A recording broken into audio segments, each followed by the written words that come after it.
Greetings, folks. This is vk3sl. Welcome to our test program this afternoon, and we heard classic Chinese music. Now, I can't identify the instrument. It's sort of like a lute, and held in a vertical position. It's is it the pipa?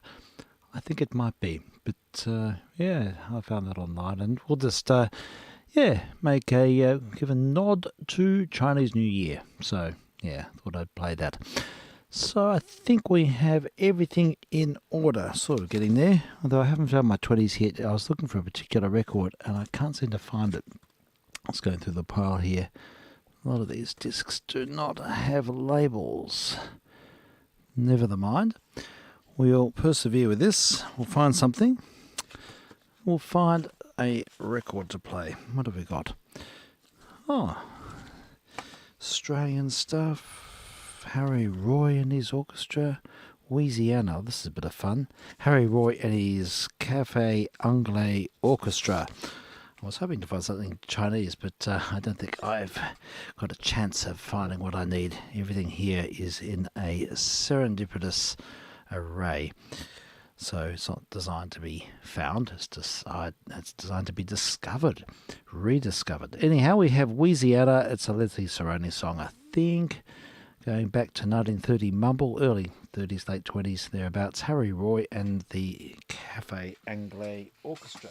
We'll slap it on, wind the gramophone up, push the on button, and advance the fader. Are we in vogue? We are indeed.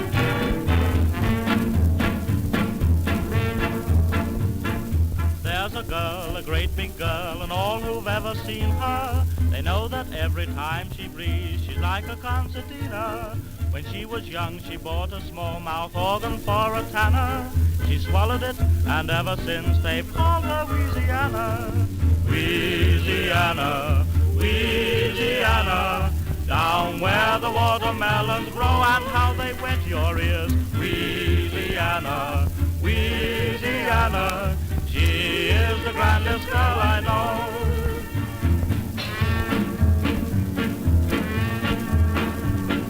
Who's got eyes that are best? Why, Louisiana. One looks east and the other looks west. Louisiana. Who's got eyes as black as night? Louisiana. Oh, the left is blacker than the right. Louisiana. Louisiana, Louisiana, down where the watermelons grow. Louisiana, Louisiana, she is the grandest girl I know.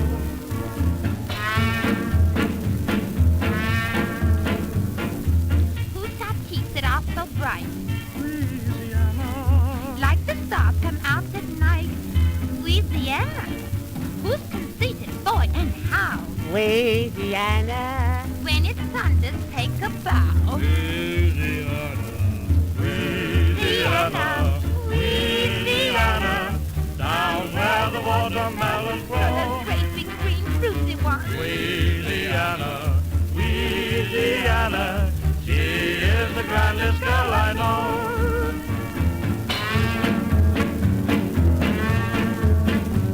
Now who's tattooed up on her back? Louisiana. Stars and stripes and a Union Jack. Louisiana. With snakes and things up on her vest. Louisiana, Close your eyes and guess the rest. oh, Louisiana, Louisiana, Louisiana, down where the watermelons grow. Just with great big pips in. Louisiana, Louisiana, she is the grandest girl I know.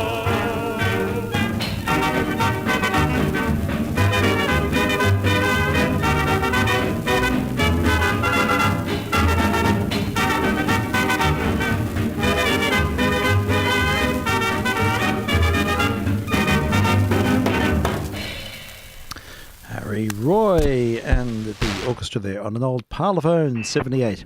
way back in about 1930. Happy New Year. And Happy New Year to you, Frank. Thank you.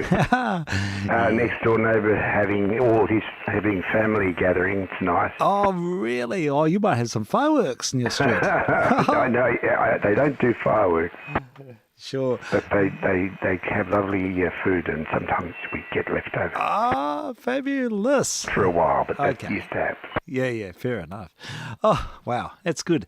I was sort of thinking of some Chinese music would be good to. And I found that recording of the pipa at the start. Which It was lovely. Yeah, which is very atmospheric. And we, of course, had the zither last night, the Chinese zither. We Yeah, I featured that. hadn't heard that before. No. I heard the pipa, of course. Yeah, pipa was beautiful. Then there's an instrument called an erhu. Yeah, the erhu. That's right. I actually got an erhu here. Have you really? Yeah, I went to You're China. going to give us a bit of Oh, I don't know where it is. It's hanging up somewhere. It's under the piano, I think. Okay. Went to China in 1980 Mumble. Yeah. I was with the chamber strings and we did a tour. It was a very interesting cultural experience because at that time, I think we're official guests. So they put on these enormous banquets for us. And it's before China sort of, became a first world country, really. Yeah.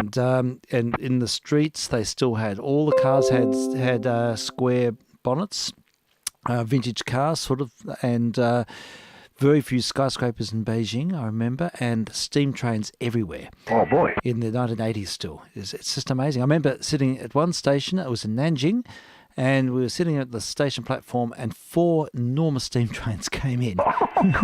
And it was a real experience. And I thought, well, this is as close as I'm going to get to, the way things were. Yes. And but they were gigantic trains. They were huge. I think they were oil-injected trains. I think that's the way they did it. The Chinese did it. I don't know if they used coal, but they were genuine steam trains. Oh, I see. They burned oil. I think I might be Diesel, wrong. probably. Yeah. Well, they weren't diesel engines. They were full of. No, they were steam engines. But I see. They're converting. Yeah. They're boiling water from the burning the oil. That's right. I think I might be wrong there. Yeah, no. They may have been coal, but they were full-fledged steam engines. They were just massive I things. see. Yeah, they were there, and I love steam trains. oh, they're marvelous. I love the sound, and it's so The visceral. smell and- Yes. Oh, it's right. It's a very sort of, they're the closest Visual things. experience. It is. They're sort of almost alive, aren't they? Yeah. Oh, yeah, amazing.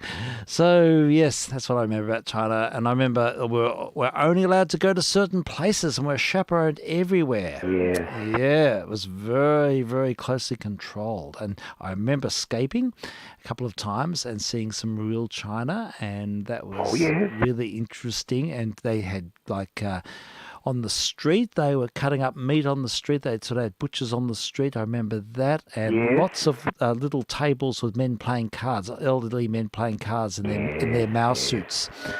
Yeah, and little They're great groups. gamblers, the Chinese. Yeah, so that was a great experience. We did a concert in Beijing, and my picture was on the front page of the Beijing paper. Well, I think it was a montage of the group, but it had me in the middle of the montage, and it was. I remember we had over 5,000 people attending our performance. Good heavens. And they had some sort of culturally unusual things, like they used to cough and hock a lot, sort of spit and hock. Yes, look, Ken coughs a lot next door. Yeah, right. I think some of it might be symbolic, as you say. Yeah, I think so. He's got a Chinese television station, Yes. listening, Yes. watching, Okay. and turns it up loud and goes out, and Yeah. it's very good. It's very good if you. Yeah, sure. There's a lot of opera on it. Okay. Chinese very opera. good. Nice. Oh, yes. I remember seeing the Chinese opera, going to a performance. Oh, yeah. And it went for hours. It was really long. And it was unusual music. It had lots of symbolic symbol sounds, sort of like there were tableaus, and then there'd be some sort of pantomime aspect, and then there'd be a whole lot of symbols, and then it would move on to another episode. It was, I think you need somebody to kind of translate it for you. yeah, it was very episodal, but it used everything was sort of compartmentalized and buttressed by these symbol sounds and beautiful sounds, amazing, very colourful. And I remember we visited the conservatorium in Shanghai and heard Sarazadas Navarra played by two very advanced students, but they didn't have floorboards; they had earth floor. Oh yes, which was interesting. And saw the young musicians there. That was fascinating too. I mean, look, there were so many aspects to that visit, and it's sort of all flooding back now. But yeah, so but I'm sure it's changed. I don't think I'd even recognise anything. I think it's just the pace in which China's industrialised is just one of the unbelievable. It's just unbelievable. Yeah, they sort of make cities with 1 million people in a week. They've utilised their population. Great population. Yeah, that's right, exactly. So now they're trying to get it stoked up again. There's not enough women there. Well, I think there's a big geopolitical issue there because of their population. They sort of hit a population bomb because of their one-child policy. It's not sustainable, really. Right. So I think there are a lot of apartments not being lived in China. But anyhow, I think it'll all come out in the wash. It'll work itself out. Yeah, but fascinating culture, great. I love their early music. Shanghai was another experience. I remember we hitched into Shanghai in the middle of the night. I went to the Peace Hotel, and we heard the same band had been playing there since 1937. Yes, and they're really old. This is in the 80s. Yeah, and would be. Yeah, and they've been playing there forever. That's wonderful. Octogenarians sitting there playing their instruments, and then we asked, and they did the same band, pretty much the same personnel since the 30s. They're wonderful. At the Peace Hotel. Yeah. And it was this amazing Art Deco hotel, really from the British Imperial times. It was just so sort of old world. They're playing Chinese music or Western? No, Western music, all Western music. Yeah, Shanghai was a very Western city, really. Yes. So it was a little bit like what Hong Kong sort of became, I suppose, in a way. And it's probably more real big modern city now. But pollution there was unbelievably bad. You couldn't even see a metre ahead of you. It's still pretty bad. I think so, from what I hear. Yeah, so there's a few little anecdotes. Oh, I was going back to that concert in Beijing where everyone was hocking and spitting. Yes. And we were playing a contemporary Australian piece, one in our program, which was quite complicated and involved a lot of sort of deep. You had to really connect with it because it had lots of effects and it was almost an aleatoric score in places. Oh. And quite a complex modern piece, and it was in our program. And anyhow, suddenly the cellist. I was the principal cellist on that tour, and the cellist behind me, his peg suddenly came unstuck, and suddenly the person next to him got the giggles, and it started to go through the violas.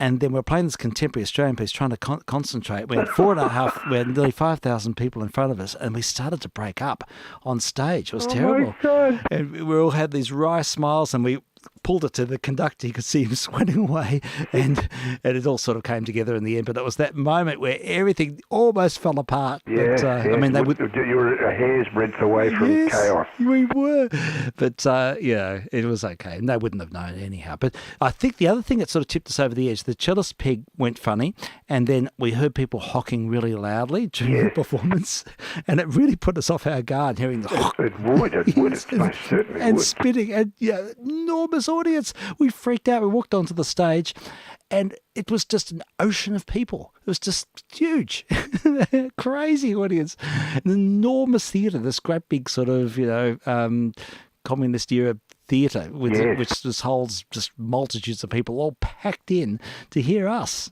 Wow, that's wonderful. It was crazy. Yeah, I mean, we went there. What great memories. It was interesting. Yeah, it was fun. All right. Okay. Well, I will find something Chinese and old and sort of fits the vogue of what we do here. Let's see. I was looking up that Peace Hotel, and there's a number of bands still playing there, and it's still sort of like a venue for traditional music. Yes, but that's good. Yeah, which is good. But I couldn't find anything that was sort of suitable to play. They're all sort of bad home recordings.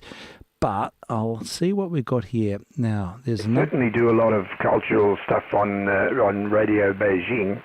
Right. They broadcast quite a lot of their own music. Okay, sure. Okay, that's good. Yeah. It's very good. Yeah, it is. But I mean, they see it certainly as being something worth exporting. Yeah, worth exporting for sure. It's sort of a tantalising shortwave experience, isn't it? Hearing the music of different cultures sort of with the selective fade just emanate through the ether. And it just sort of draws you into that. It's an otherworldly sort of character to it. Yes. I love that sound. Yeah, that's good. All right, here is a song called The Evening Primrose, Li Xiang. I'm not good at pronouncing Chinese names. I don't know anything about the artists, I have to admit, but the music, I did sample a few and they did sound fun. And these are, I believe, recorded in Shanghai in the 1930s. So we'll just play a few of these to set the scene. The Evening Primrose is the name of this track. And I'm vk3sl. I'm vk3jr, testing. We're testing, and the queue is a bit slow at the moment, but we are ready. I'd say this is more 50s than 30s.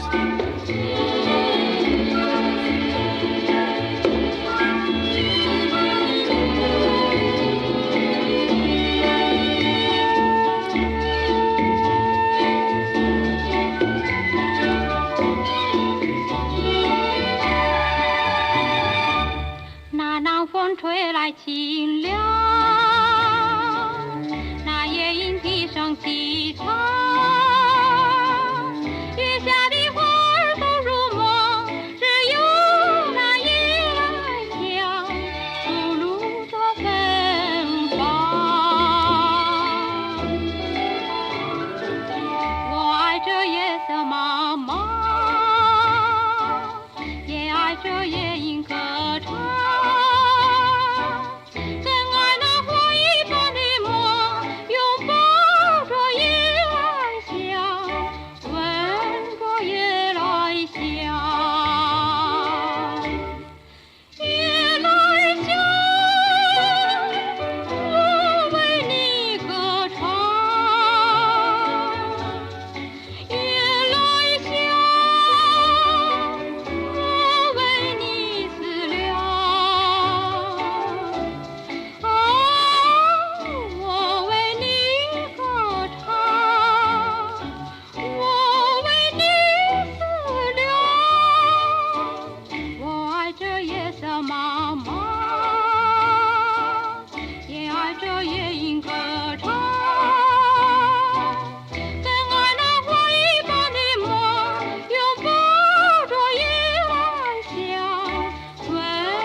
Well, East meets West a little bit there with the calypso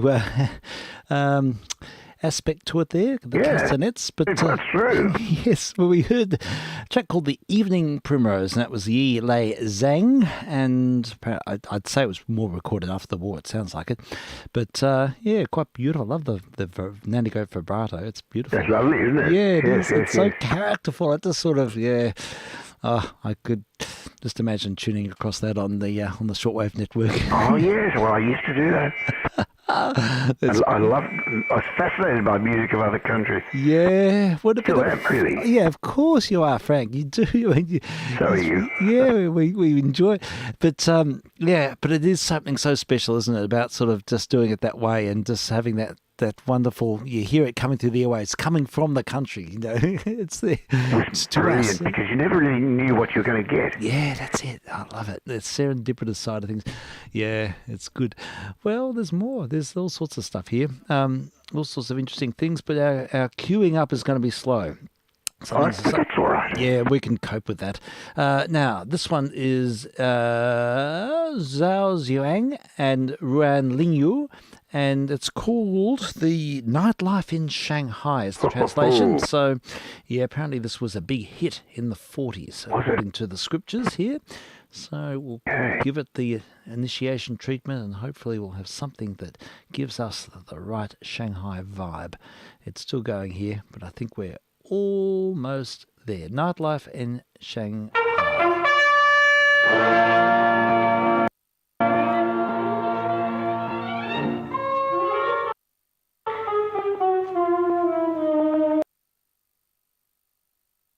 Okay. 上海，夜上海，你是个不夜城，花丹青，夜山香，歌舞升平。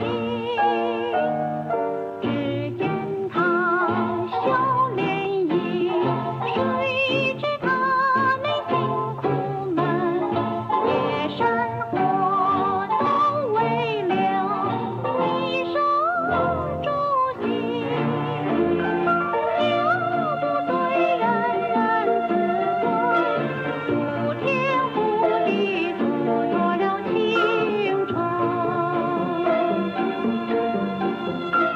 两色朦胧转眼间，大家归去，金莲儿随着转动的车轮，换一换新天地，别有一个新环境，回味着夜生活，如梦初醒。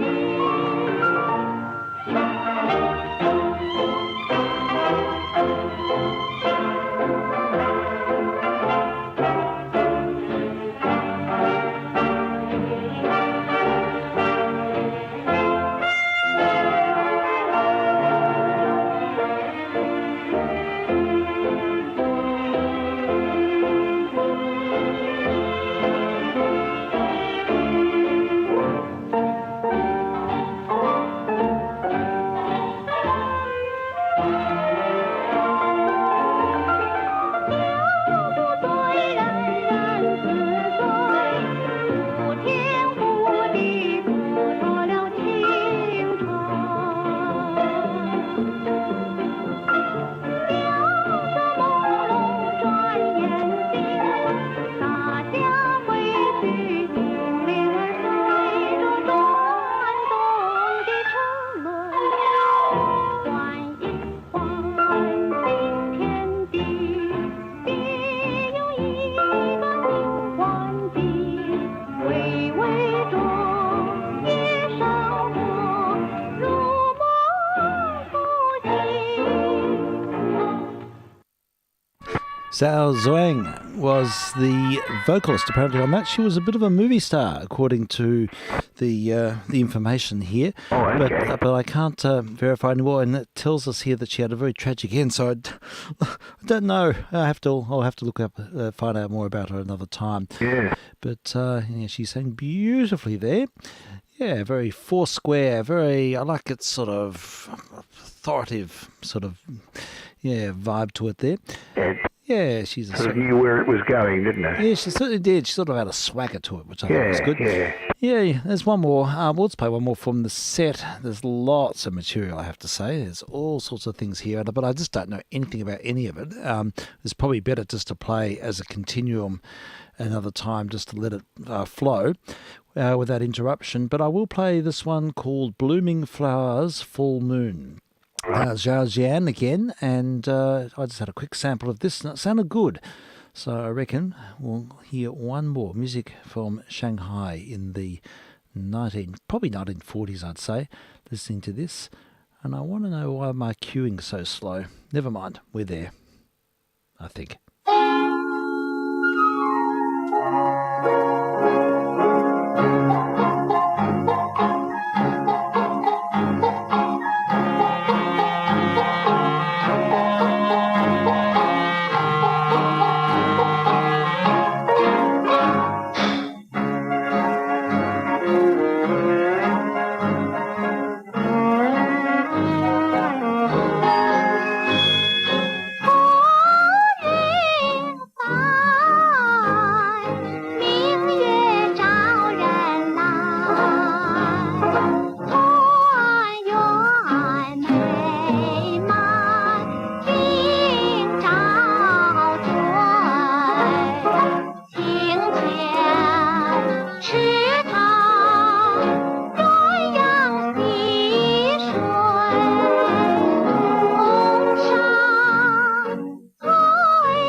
'Zazian' and 'Blooming Flowers'. Very nice. Beautiful. Yeah, it's good. Now, while listening to that, a tune came to mind that sort of, I think, sort of exemplifies that time. Well, certainly in terms of how Chinese music was received in the West. Remember Frankie Lane made a big hit of a song called Rose, I Love You. Yeah, well, there's an original version of that with... it's Make Way or Make Way. That's right, yes. The original was with Yao Li in the 1940s. I do remember playing this on an early emissions, and it's really evocative. It's a woman singing it. Yeah, it's really, really good. I've heard it. Yes, yeah, so I've got it. I've queued it up. So we'll have a listen to Rose, Rose, I Love You is the translation, and the original version. It's sort of ironic, isn't it, that Frankie Lane probably made millions out of that record, and I don't know how much Yao Li made from it, but that was so often It's one of the first sort of Chinese hits that I know, remember. Right, okay. And there's that Susie Wong one that I was telling you. Yeah, I was looking for that. I'm still struggling. I will find it. When I find it, we'll put it on. I think it might be called the Ding Dong song. Ah, that might help. Well, if I can find it, I'll put it on the list after this Ding Dong song. Okay, because I keep getting excerpts from the film, so I'm not sure what that's about. But anyhow, let's have a listen to Rose, Rose, I Love You, the original version with Yao Li back in about 1946. Yeah.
I reckon that ticks the box, that one.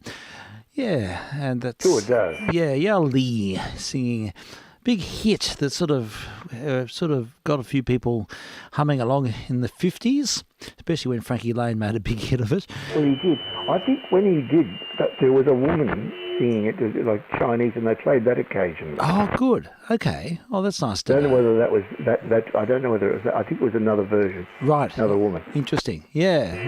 Somebody. It was the original Chinese. Yeah, sure. It's such a catchy song. I love its I love its melody. And yes, I do remember hearing that as a young kid because I got the Frankie Lane 78. You're going to play that? Oh, I don't know where it is. Can't find anything in here. But I remember it very well. Yeah, I'll let her have the last word. I won't give Frankie the last word this time. Well, she's entitled to it. She is. Now, I have found the Ding Dong song from good. The World of Susie Wong. Thank you for that. That's what I needed, is the right title for it, because I was looking up the wrong thing. Yeah, sorry. And so that's all good. Now we've found it. It's there. And here it's sung by Shai Chin and made a big hit in 1959. This World of Susie Wong was William Holden, Nancy Kwan, Sylvia Sims, it says here. Yes, that's right. Yeah, so there we go. Back to, do you remember when it came out? 1960. Yeah, about 1960. Yeah, that's it. So, all right. Well, we'll give it the treatment, light it up, and when it's ready, it'll start. The Ding Dong Song sung by Chai Chen. I hear that bell go ding dong deep down inside my heart. Each time you say kiss me, then I know it's time for ding dong to start. Each time you say hug me, ding dong ding dong. Each time you say love me, ding dong ding dong. I hope I don't wait too long to hear my bell go ding dong.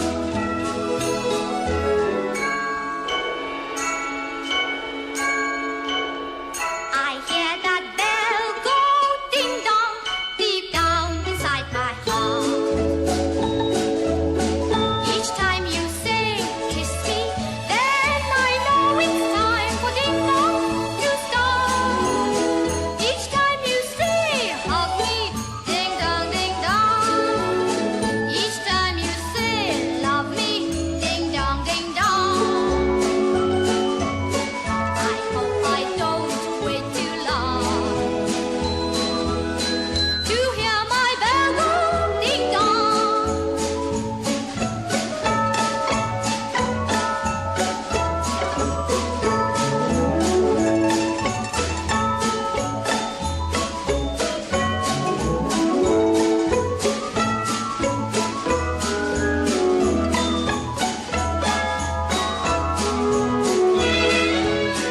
I hear that bell go ding dong deep down inside my heart. Each time you say kiss me, then I know it's time for ding dong to start. Each time you say hug me, ding dong ding dong. Each time you say love me, ding dong ding dong. I hope I don't wait too long to hear my bell go ding dong. To hear my bell go ding dong.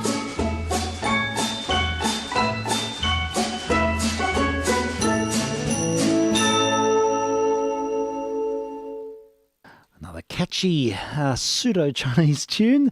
The Ding Dong Song was sung by Shai Xin in 1959. There we go, from The World of Susie Wong. I remember being quite taken to it. Yeah. Taken by it. I was at that impressionable age Yeah, sure. of later teenage. And, Yes. found it quite inviting. Really. Yeah, sure. I can appreciate that, Frank. Yeah, it's beautiful. I'd like to. I must watch the film. Yeah. Yeah. It's all about a prostitute. Right. Okay. Interesting. Yeah. No, it'd be good to He's see. very well treated. I mean, very well portrayed. And, Yes. And It's not done in a nasty way. No, I'm sure it's done in a very respectful way. Indeed. Yeah, sure. Okay. Well, there we have it. The Ding Dong song from the world of Susie Wong. Thank you. That's lovely. I love the tune. It's beautiful. It's good. A Okay. bit of an earworm for me, things like that. Yes, I know. Well, it has got that sort of character, doesn't it? I can hear myself. I'll be singing this out beyond the program. It'll be resonating. Oh, It's yeah. good. Yay. All right. Well, what I might do now is play just a few more Joe Venutis. I can't get him out of my system. I've just been listening to it all week. We played a few last night. And then we changed gear when you left us, Frank, last night, and then I'll did other things. But I'd just like to come back and play a few because I found an interview with Dick Cavett with it's very short, of Joe Venuti, because he was known as a incessant prankster. He pranked everyone. Oh, really? Yeah, and he tells the story of one just extraordinary prank, which I'll let him tell the story. But before that, this is a bit of a teaser because I'm setting it all up. I'll play a recording of his from 1920 Mumble. I think this is quite early, about 1928. And it's a song he recorded with Eddie Lang. It's Crazy Cat. It's from that digital stereo, Robert Parker's classics in digital stereo, so it's all been glammed up, but it'll sound marvellous. And we'll hear this, and then I'll find this particular little interview with Joe Venuti in his later years, which has just got to be heard to be believed. It's hilarious. So here we go. Crazy Cat.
Okay, excuse the little jump at the end there, but you might have recognised the trumpet player on that, or the cornet player on that record. It was indeed a Bix, one of Bix's greatest, actually. Wow. Yeah. Well, immediately tumble. It was him, actually. Yeah, look, it's got that sort of chamber jazz vibe. It's quite Yeah. laid back, and yeah, I just love the way he played all four strings at once. He did that in an interesting way. He'd uncouple the bow, he'd take the bow, decouple the bow at the heel, at the frog, and then put the stick underneath the violin and all four of the horsehair above the bridge, and he'd hold on to it, and he was able to play all four strings at once. That's incredible. Yeah, it's a really clever idea, and it just works so well in folk music and the style of jazz. It means you can get that sort of chorus effect. Yeah, it's amazing effect. Yeah, it's really, really clever. And there's a film of him doing it. He shows what. In fact, I think it's a part of this Dick Cavett thing. Oh no, it's another one. There's a marvelous film of Joe Venuti just before he died at home, just going about his daily domestic chores, and he's lived so modestly. You know, he was a big man. I mean, a huge figure. History of jazz, but he had a very modest life.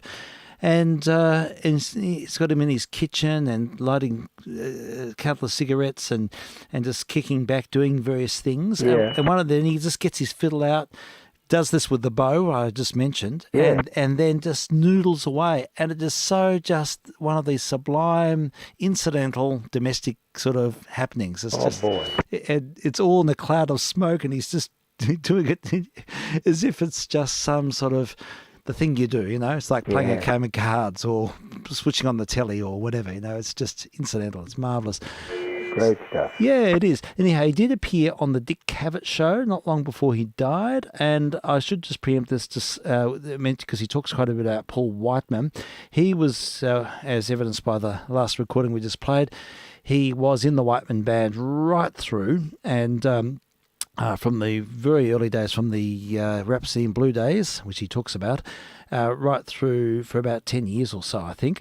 And he had a very close association with the Whiteman unit and knew all the musicians. And he was absolutely... There's so many stories out there about his pranksters, about his practical jokes. Yeah. One of the best ones is that he booked 50 bass players for a gig to meet on one corner in the middle of New York. and they all rocked up. And it caused a traffic jam because suddenly there was 50 bass players on a corner, and he didn't turn up, but he was the constabulary made him pay them all out. The union made him pay them all out. I think that's a marvellous story. Oh, that's amazing. Somebody should have made a film of it. Yeah, and there's newer stories about him pranking Bix, I think, where it was quite tragic, really. Once when Bix was completely out to it and passed out unconscious, they put him into a bath of purple jello. Oh, no. Whether I think that's funny or not. I know, it's bizarre. I do, but I don't. I know, exactly. I feel the same. I sort of thought, wow, yeah. What's the line between pranking and sort of mocking someone? But no, I think he was just one of these restless people. He obviously wasn't making fun of him. No, he was just doing stuff. And I think there's another story of him throwing Bix's. He had a little portable organ that he used to compose on, and he kept throwing it out the window. Then buying him another one, and then a week later he'd throw it out the window again. It's crazy stuff. But here's wild stuff. Yeah, madman. He's wonderful. So here we go. Joe Venuti in conversation with Dick Cavett. It's quite short. It only goes for a few minutes, but you'll get it. He tells the best story of them all, and this is just to die for. Let's have a listen. A microphone here so you can be heard beyond the studio. Thank you, Dick. Even I know enough to know that is sensational. I don't have to read that the people who talk about your fabulous technique and your great tone and your incredible talent. But the thing that they talk about also, musicians will say, we have a couple hours, shall we go have a drink or tell Joe Venuti stories? Let me give you an example of the kind of thing I've heard, and you can tell me if there is such a story. One that I've heard told, legendary, is that you got a little tired of hearing Rhapsody in Blue when you were with the Whiteman Band. Didn't you play it? Well, we used to play it twice a day, in the afternoon and night. And after 9 years, it gets pretty long, So I decided, it came to my mind that I'd take 5 pounds of flour. Flour? Flour. Common kitchen flour. And I put it in the tuba. See, back in those days, we didn't use a timpani roll. We used the tuba note, bang, and then the band would play, Then we started in the Rhapsody in Blue. So naturally, after the tuba, the 5 pounds of flour, and there's a blue scrim, and Pop comes out, Paul Whiteman comes out and directs the orchestra. Well, when he came out, we looked like a bunch of snowmen because all the flour came out of the tuba. So he had to close the scrim again and get the flit guns, you know, to clear the stage up again. You were never fired for this sort of thing, obviously. Oh, no, he was the biggest prankster in the band. Paul Whiteman also? Paul was great. He was #1. So what, would he get even with you on a thing like that? Sure, a million ways. One time he put, I was supposed to play a solo with Eddie Lang. See, we had a partner, and we were teamed up like a bicycle, or 6-day bicycle races, Venuti and Lang. He was your guitarist? He played guitar, the best in the world. Anyway, he'd call us out, and I went out to play, and I couldn't, not a note came out of the violin. He put soap all over my bow and on the strings. See? I have a feeling people are going to try that around the country from your telling this. Well, but I double-cross him. I get up and sing, see? I'd sing, see, and then he'd lose a couple of more hairs. When we first started with Paul Whiteman, he had a full head of hair. After 9 years, he was bald as I am right now. And you accounted for most of those hairs? Well, all the guys in the band did. We had quite a few pranksters in that band. Say, That's all there is. I want to hear more. I want to hear more Joe Venuti stories. Oh, that was terrific. Isn't that just marvellous? Yes, the tuba and the flour. 5 pounds of flour in the tube. I love it. What a way to get a reaction. And you can just imagine at the beginning, imagine cleaning that up. Oh, madness. So there we have it. Joe Venuti. Oh, of course, see if we can find some more pranks of his. I love the bass one too. Bass players on the New York Street corner. Bass players. Yeah, that's just bizarre. Okay, well, we'll continue with... I want to play a few more tracks from that album he put out with Earl Hines in 1977. Oh, yeah, that's wonderful. I just had a thought. Yeah. It's interesting that the two well-known jazz violinists were both of Italian origin. Yeah, that's a really good point. Absolutely they are. Yeah, when you think about it, Grappelli and Venuti. Yeah. Totally. Yeah. There we go. So, yeah. And, I love the story that both he and Eddie Lang played in the symphony orchestra together, shared a desk, because Eddie Lang started on the violin. Yeah. And then moved to guitar later on. And in 1915, so well before he moved into jazz, he was a symphony player. So, isn't it amazing? So the musicians had sort of had lots of different lives. But anyhow, there we go. Well, let's hear a track called Love for Sale, and it's from that album, Hot Sonatas. This album that Joe Venuti and Earl Hines put out in the I think it's 76, 77, thereabouts. He only lived a year beyond this, but he is in absolutely fantastic form. It's just all happening. Wonderful music making, and I'm really excited to find this album. I had no idea it existed until yesterday. Oh, I didn't know it. I've never heard of it. Yeah, likewise. So anyhow, we got it queued up. We're waiting. It's in gear. We are ready to go. I don't like dead air, you see.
love for sale. Yeah, absolutely. And marvellous rendition there. Lots of great punctuating chords there from Mr. H. Oh, wasn't it good? Yeah, good complimentary vibe there. Those two musicians, musicians who were there at the start. So both of them in their own sphere. Interesting that they were. They didn't age at all, did they? They didn't know. I mean, the fascinating thing is that they're both sort of, inhabiting the same space in one sense, but in another sense they couldn't even play together officially because of the race divide in the 20s. But marvellous that all reconciled to the point where, a lot more shared experience later on. And Betcha. yeah. That's a terrific album. It is. There's more. I'm going to hear the rest of it. Yeah, I'd like to. I'll play a bit more in a minute. I'll jump around here because I'll go from this LP of the early stuff and then sort of hop backwards and forwards. Yeah, that's a great thing to do. Yeah, it's just good fun to hear the bookends of Joe Venuti's playing life. And he didn't do a lot in the 40s and 50s. I think he might have done other things. I'm not sure if there's much material at all from that period.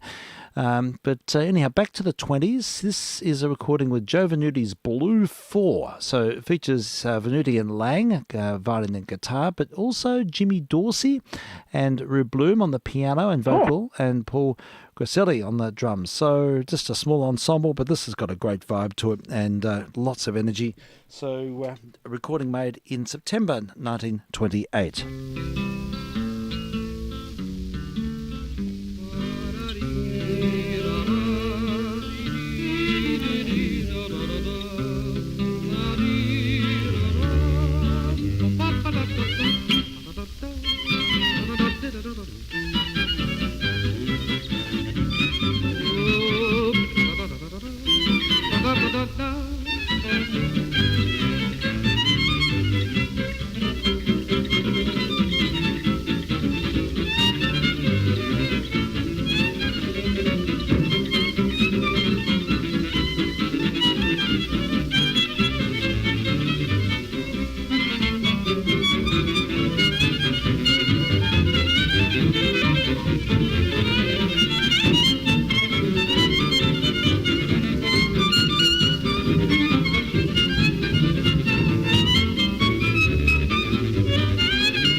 Quickly, doctor, I'm begging you, and play that thing. Oh, Mr. Man, Mr. Boy, Miss Gal, Miss Woman. Oh, play that thing. Oh, play that thing out.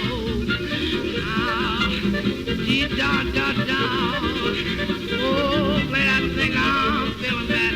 Oh, Mister, come quickly, come down to my house and play that thing.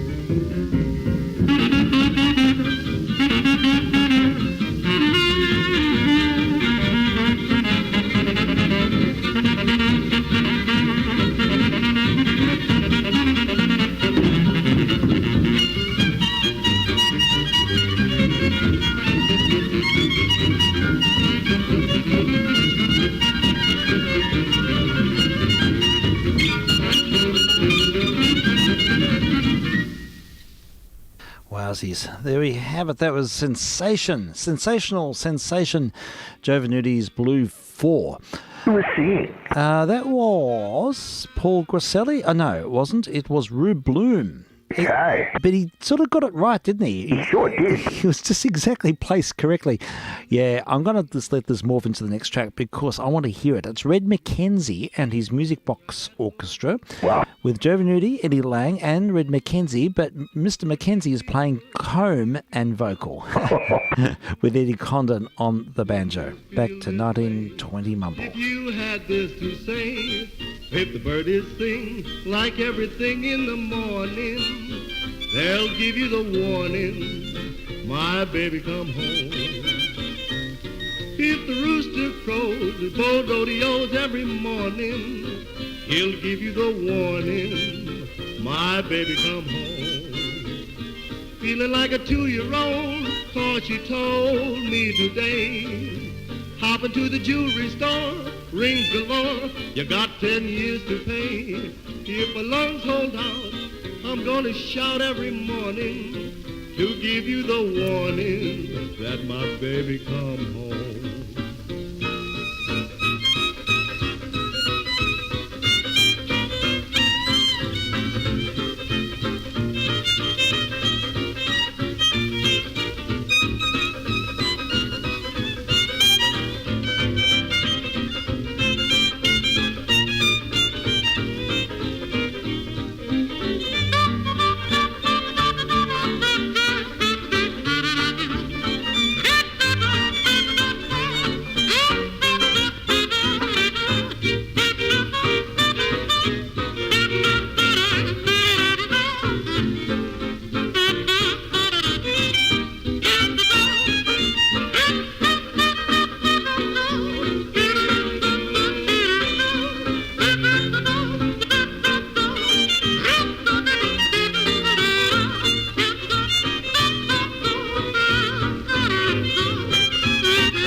Wowsies. There we have it. Comb and tissue paper. And with Red McKenzie. Oh, there's all sorts of great things on this record. Oh, I want to hear this one too. This is The Wild Dog. And it's Joe Venuti's Blue 4 with Pete Parmigiello on the clarinet. I don't know of him at all. And Frank Signorelli on the piano. Great pianist, played with Whiteman. This sounds good. The Wild Dog. Virtuosic playing. Sorry? The violin is virtuosic, really. It's so virtuosic, yeah.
really quite amazing, isn't it?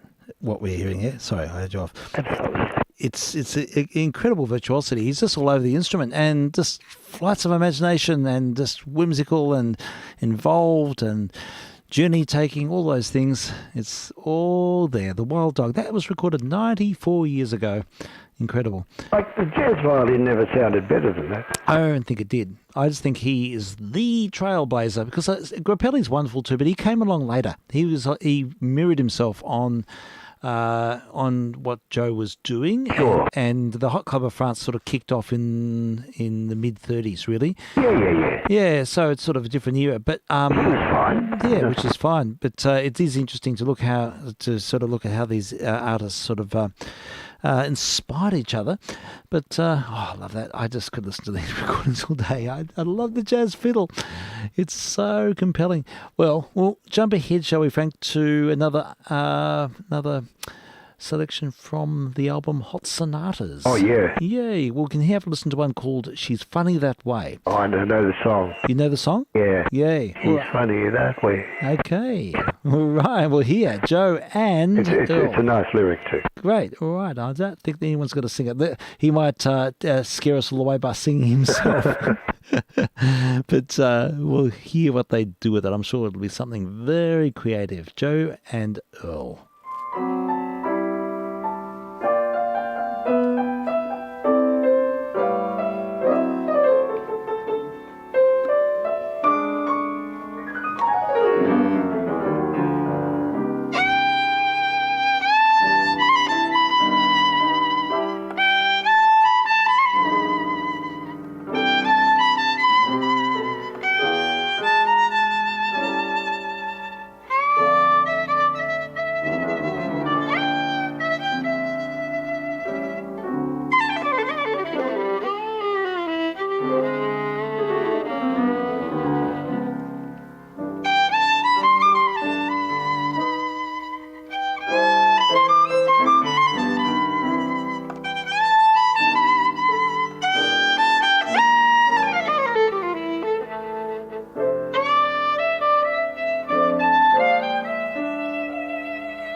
wowsies. She's funny that way, and this the foundation of the musical ideas. They just evolve and they just transmute, and there's this beautiful sense of line. They're both at the top of their form. Yeah, totally. They're like young players. There's not one note out of tune. Perfect. And he's an old So man. inventive. I know, he's an old man. He's nearly 80, and he's just no issue. It's just all there.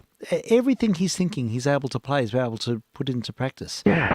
Yeah, it's really wonderful. It's very inspiring. I had no idea about this album, so No, it's been It's a very special album. It is. It's really intimate too. I like the sort of there's a real closeness about it. Yeah, They're complementing each other beautifully, aren't they they? do. There's definitely a mutual respect there.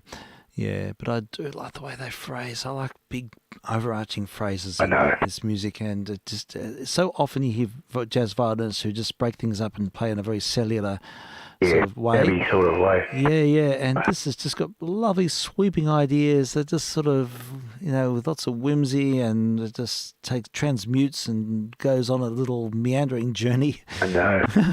So it's great when he starts. Sometimes you don't know how he's going to get back to where he should be. Exactly, and it always gets back, and it always takes you on a journey, and it always plays with the expectations, and that's the thing I think makes any great jazz musician is able to take you on a ride. Yay! Well, just a couple more because I've got to wind up soon. But that's just back to the album, the Jazz Classics in digital stereo. A track called "Running Ragged." Another recording of Joe Venuti's Blue 4. This one recorded in 1929. Yep. Featuring Mr. Venuti, Mr. Lang, with Frankie Trumbauer, the wonderful saxophone player. I dare say this would have had Bix in it had he been around, but in 1929, Bix's life was falling apart, sadly, and he spent much of the year in a sanatorium. But anyhow, Frankie Trumbauer's on this, and he's playing C melody sax and bassoon. Wow. Boy. I love it. And Lenny Hayton is on the piano. The name of the track, Running Ragged.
Wow.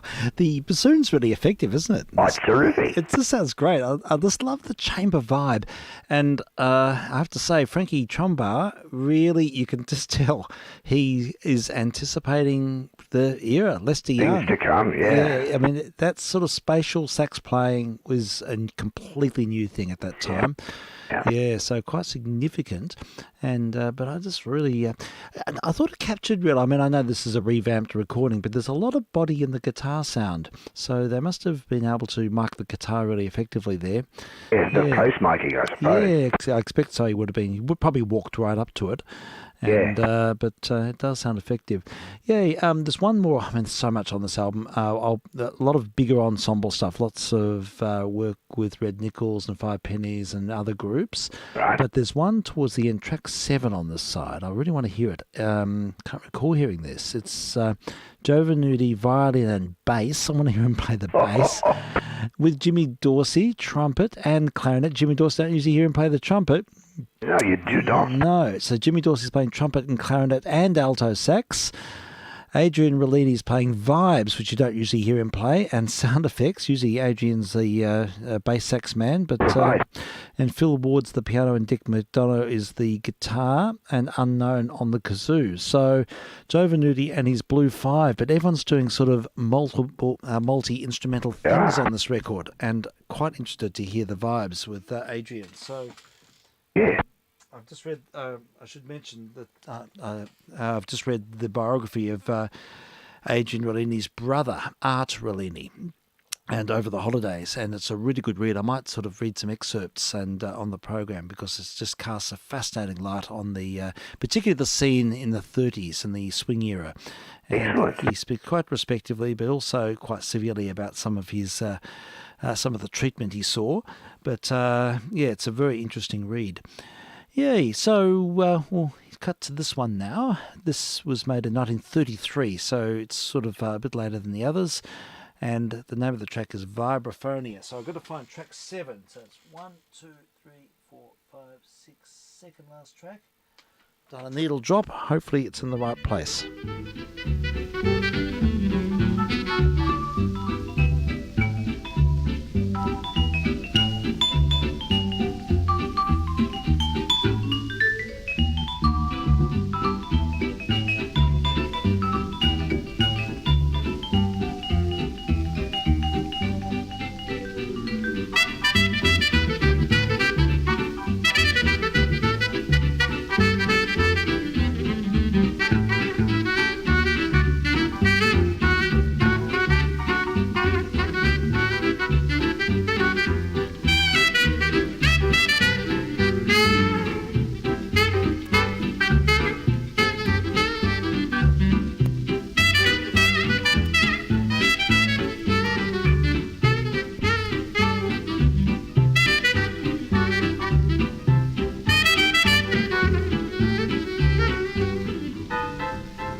honestly, I can't get over how good a vibes player Mr.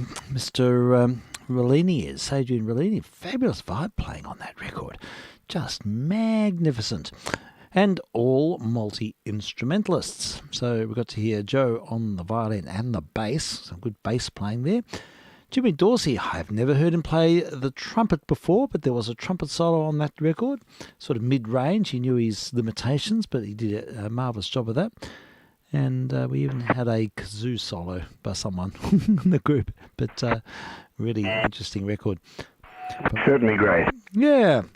So I will just wind up with one more for the moment. I've got something special to play actually at the end to ride out with. But before doing that, I'll play the last track from this Hot Sonatas album with How many tracks are there? I don't know, it's about 10. I think we Oh played. yes, I think so we played. you get plenty for your money, so to speak. Yeah, it's an album. This Hot Sonatas thing, and the album came out in the 70s. There's about 10, maybe 12. I think we've played them all now, but after this one, Yeah. And so I'm pleased to have done that because I'm going to download that on my favourites list and listen to it over and over. Because Absolutely, that's very special. it is. So that's a good thing. So here we have Joe Venuti, Earl Hines, Hot Sonatas is the name of the album, and this track is called Rosetta. I'm vk3sl. vk3jr.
It's a track called Rosetta, and astonishing album from the 70s. Yeah, featuring Earl Hines and Joe Venuti.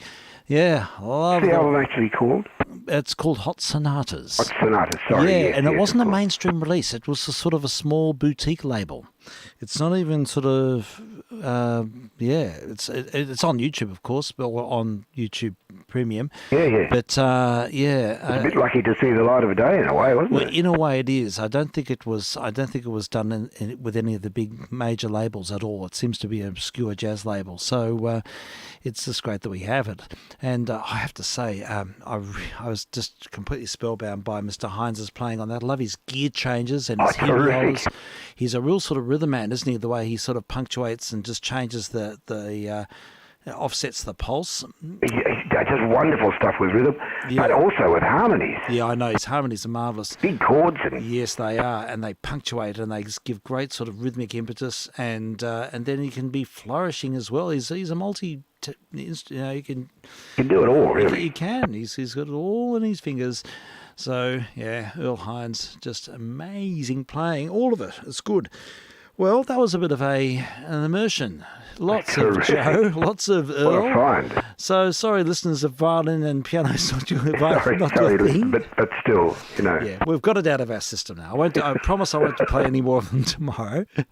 But in case people may be wanting to turn their wirelesses off, but I'll play to Ride Out. I just want to play this because it goes for 25 minutes and I've got to get ready. We're going out tonight. And but I'll have it on in the background. I've discovered this morning and I just want to play it before I lose it again. It's a classical offering and it's a portrait of an artist. Now, it's all about Jascha Heifetz, the great fiddle player, great classical fiddle player, Russian fiddle player, who's probably the top echelon player in the classical sphere. And this was a film made in 1953. It involved actors. It's very contrived. It's quite wooden and a bit awkward, but it's very much of its times. But they do ask him some questions, and they ask him what his thoughts about pop music is. And the kids, it's all sort of a big set-up thing where he's walking through a university campus and the kids see him and they the professor sees him, invites him into the music school and gets the kids to ask him questions, and then he plays for them, and his playing is electrifying. Yeah. It's really quite interesting, his responses, and you get an insight into his personality, although he can't really act, which is fine. Sure, that's right. He's not an actor. But you can play violin like that, you don't have to do anything else. Exactly. And in fact, he sort of, at one point, he just says, I think I'll leave it to the music. And so couldn't have put it better. Yeah. So anyhow, it's slightly more a personal side. This is what I like about it. It sort of shines a bit of bit more of a humanity onto Mr. H, and who's sort of up there on a pinnacle, and we never really get a sense of his human qualities, and it's a bit revealed here. So it works well on sound, and so it's called The Portrait of an Artist. It goes for 25 minutes, a film made in 1953, and profiling Jascha Heifetz, and Emmanuel Bay is his accompanist, but both feature on this, and I think it speaks for itself, but I think it's quite an interesting program, and I'll probably keep it on at hand to play sometime in the next year or so for a late night program too, maybe in a different context. But while I've got it at hand, I don't want to lose it again, so we'll play it now. Good. Yay. All right then, Frank. We'll be back again tomorrow. Sounds good, Steve. Yeah, terrific. All right. Well, we might hear some of the Sweethearts of Rhythm tomorrow, see what else we can find. And, good. It's going to be a hot one tomorrow, but we'll see how we go. Alrighty. So thank you. And thanks to the listeners. To the listener, and a happy Chinese New Year, especially to the Chinese listeners, if any. I hope we have some. I hope we do too. And yes, Happy New Year to you. And I hope there's lots of great celebrations tonight. Enjoy the celebrations. Yeah, definitely. Year of the Dragon. Yeah, that's right. Yes. Okay, well, we'll say our cheers, and we'll continue now with Mr. H. Thanks, Frank. All the best. Steve, and you, vk3sl. And vk3sl saying cheerio until tomorrow.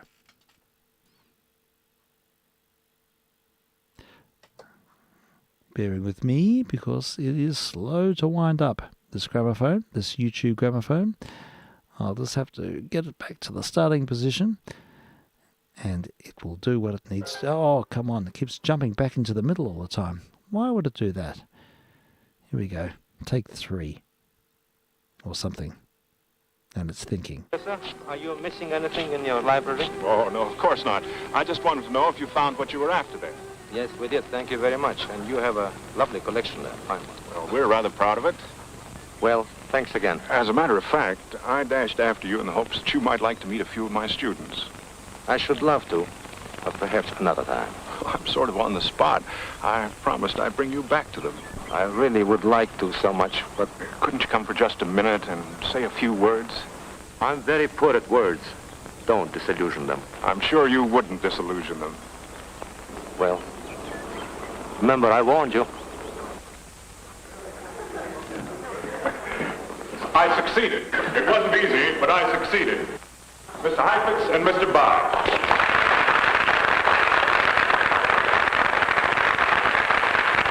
Mr. Heifetz and Mr. Bye have only a moment, and I promise that you'll be easy on them. But if you have any questions, this is an opportunity you won't get soon again.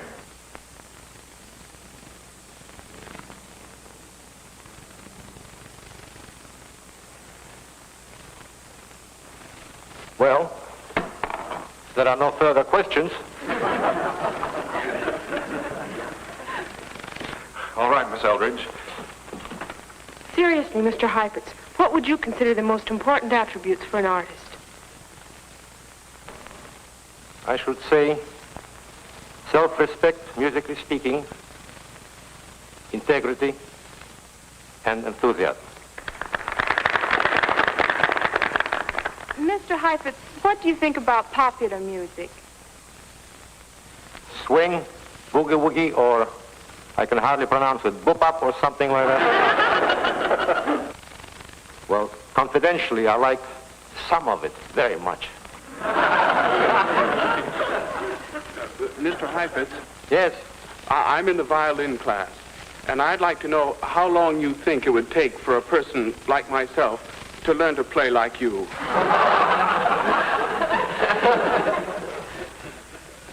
Well, if you study really hard and concentrate a great deal, I should say it would take you at least 3 months. Mr. Heifetz, Yes? I know there's a lot of argument about the extent to which and the method whereby a musician can vary the tonal quality of an instrument by what we call touch. But don't you agree that some variation in the immutables of sound is indisputable? Well, Do you see the growth of modern music, that is, beginning with the contrapuntal severity of Bach, coming up to and including the atonality of Schoenberg, as a complete defeat of the necessity for tonality and harmony? Or don't you?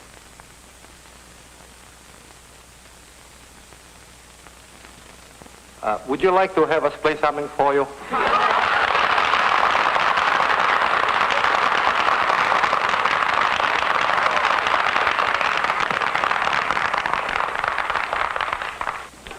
Heifetz is giving a free concert inside. Let's go. Hey, guys, Heifetz is getting a free concert inside. I'd like to play the Sweet Remembrance by Mendelssohn.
Just what sort of communication system do you have here? Radar?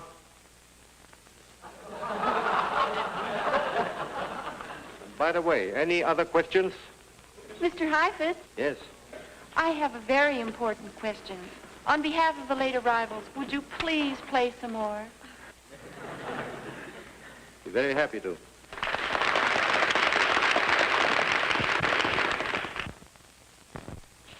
We would like to play for you a movement of a sonata, Scherzo by Brahms.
I'm afraid we can't impose on Mr. Heifetz any longer.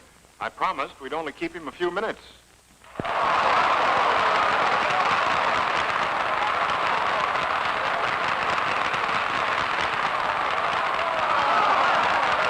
Our next number will be the Hungarian dance number 7 by Brahms.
Well, now that we're really warming up, we will play for you two pieces, one old and one new.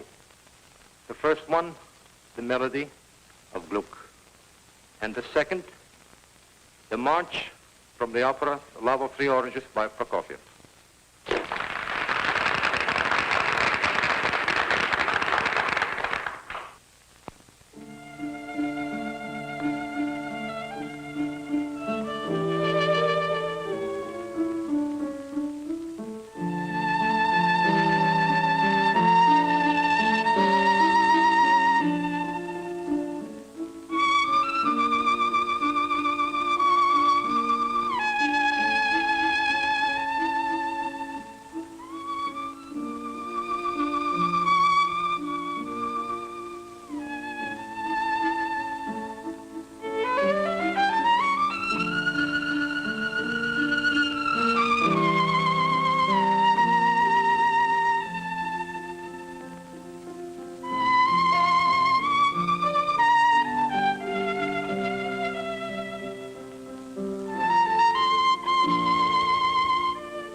For our final selection, we would like to play the Polonaise in D by Wieniawski.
And now, we just have time for one request. And then we really have to leave. Forward staccato. Forward staccato. Forward staccato.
So there we have it, folks. Jascha Heifetz in Profile, Portrait of an Artist from 1953. I'm vk3sl. Thank you for listening, and we'll be back again tomorrow.